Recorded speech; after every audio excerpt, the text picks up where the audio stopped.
Gian Lorenzo Bernini was an Italian sculptor and architect. A major figure in the world of architecture, he was the leading sculptor of his age, credited with creating the Baroque style of sculpture. As one scholar has commented, what Shakespeare is to drama, Bernini may be to sculpture. The first pan-European sculptor whose name is instantaneously identifiable with a particular manner and vision, and whose influence was inordinately powerful. In addition, he was a painter and a man of the theatre. He wrote, directed and acted in plays, also designing stage sets and theatrical machinery, as well as a wide variety of decorative art objects including lamps, tables, mirrors, and even coaches. As architect and city planner, he designed both secular buildings and churches and chapels, as well as massive works combining both architecture and sculpture, especially elaborate public fountains and funerary monuments and a whole series of temporary structures for funerals and festivals. Bernini possessed the ability to depict dramatic narratives with characters showing intense psychological states,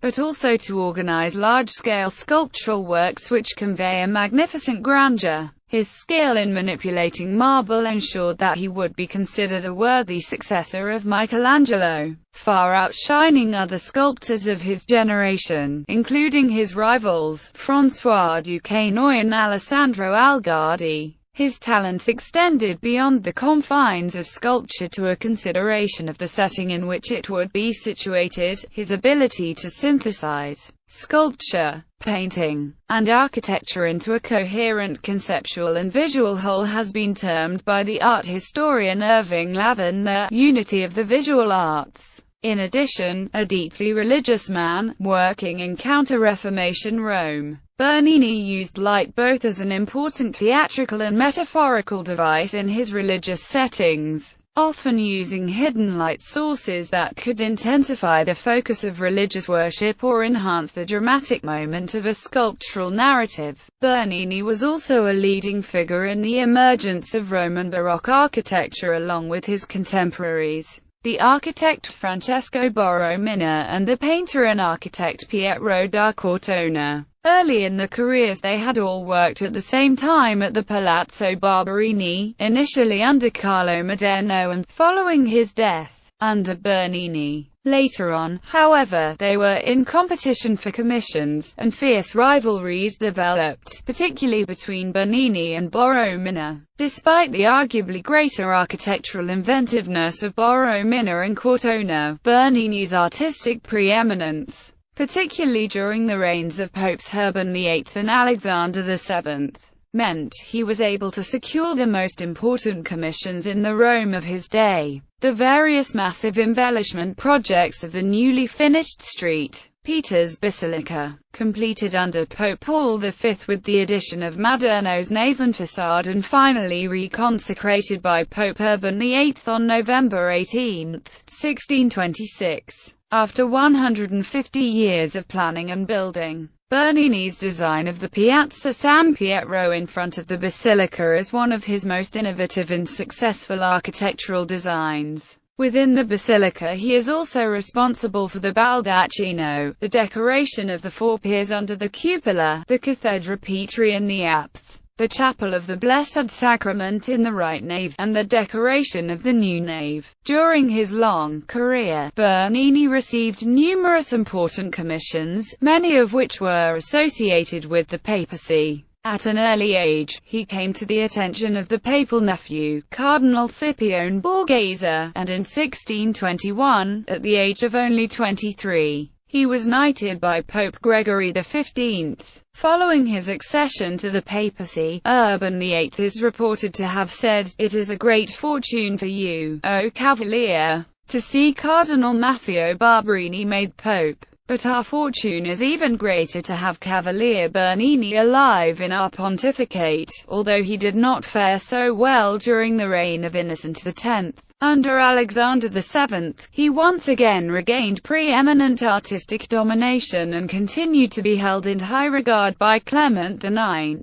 Bernini and other artists fell from favor in later neoclassical criticism of the Baroque. It is only from the late 19th century that art historical scholarship, in seeking an understanding of artistic output in the cultural context in which it was produced, has come to recognize Bernini's achievements and restore his artistic reputation. The art historian Howard Hibbard concludes that, during the 17th century, there were no sculptors or architects comparable to Bernini. Personal life. Bernini was born in Naples in 1598 to an Angelica Galante, a Neapolitan, and Mannerist sculptor, Pietro Bernini, originally from Florence. He was the sixth of their 13 children. Bernini would not marry until May 1639, at age 41, when he wed a 22-year-old Roman woman, Caterina Tezio, in an arranged marriage. She bore him 11 children, including youngest son Domenico Bernini, who became his first biographer. In 1606, at the age of 8, he accompanied his father to Rome, where Pietro was involved in several high-profile projects. There, as a boy, Gian Lorenzo's skill was soon noticed by the painter Annibale Carracci and by Pope Paul V.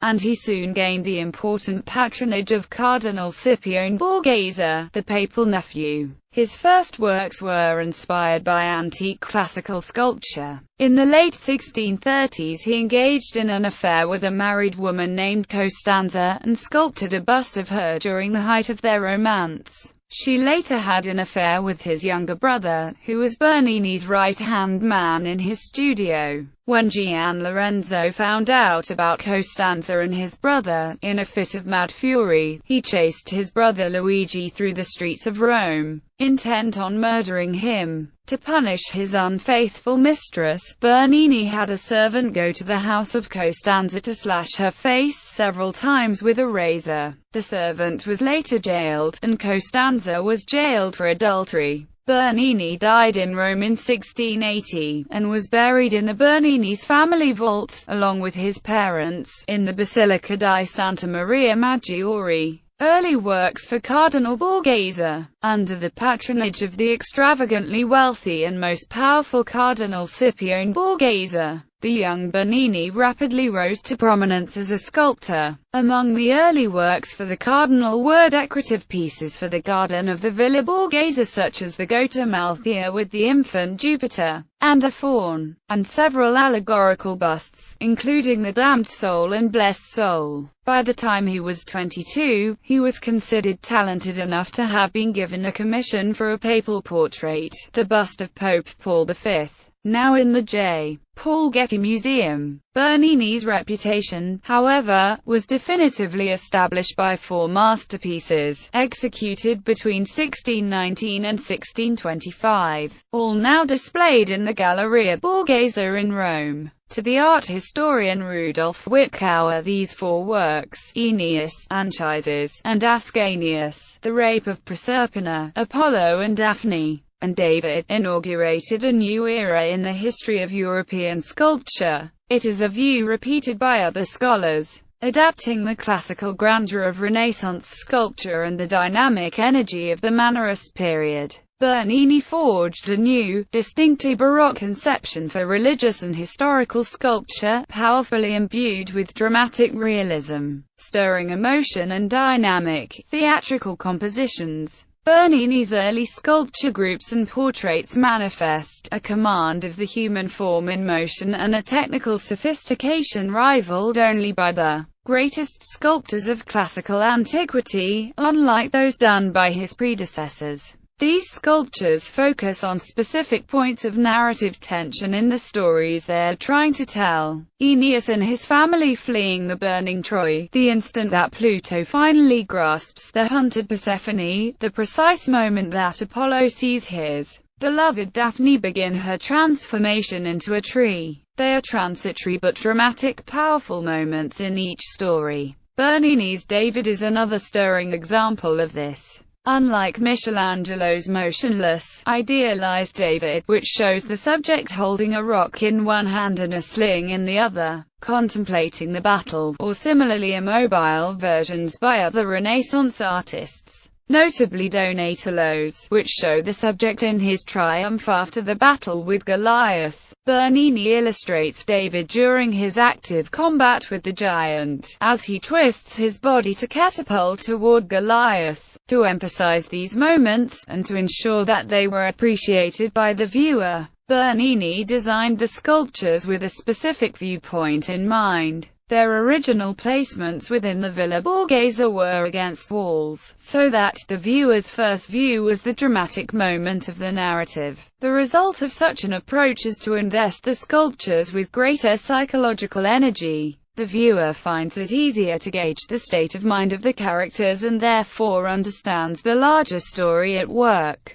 Daphne's wide-open mouth in fear and astonishment, David biting his lip in determined concentration, or Proserpina desperately struggling to free herself. In addition to portraying psychological realism, they show a greater concern for representing physical details. The tousled hair of Pluto, the pliant flesh of Proserpina, or the forest of leaves beginning to envelop Daphne all demonstrate Bernini's exactitude and delight for representing complex real-world textures in marble form. The Papal artist, Bernini in the age of Urban VIII. In 1623, upon the ascent of Cardinal Maffeo Barberini to the papal throne as Pope Urban VIII, and Bernini's subsequent near-monopolistic patronage from the Barberini Pope and family, the artist's horizons rapidly and widely broadened. He was not just producing sculpture for private residences, but playing the most significant artistic role on the city stage, as sculptor, architect, and urban planner. His official appointments also testify to this: curator of the Papal Art Collection, director of the Papal Foundry at Castel Sant'Angelo, commissioner of the fountains of Piazza Navona. Such positions gave Bernini the opportunity to demonstrate his versatile skills throughout the city. Perhaps most significantly, and to great protests from older, most experienced architects, he was appointed chief architect of St. Peter's in 1629, upon the death of Carlo Maderno. From then on, Bernini's work and artistic vision would be placed at the symbolic heart of Rome. The St. Peter's baldacchino was the centerpiece of his ambitious plans for the embellishment of the recently completed but still rather unadorned street. Peter's, designed as a massive spiraling gilded bronze canopy over the tomb of St. Peter, Bernini's four-pillared creation reached nearly 30 meters from the ground and cost around 200,000 Roman scudi.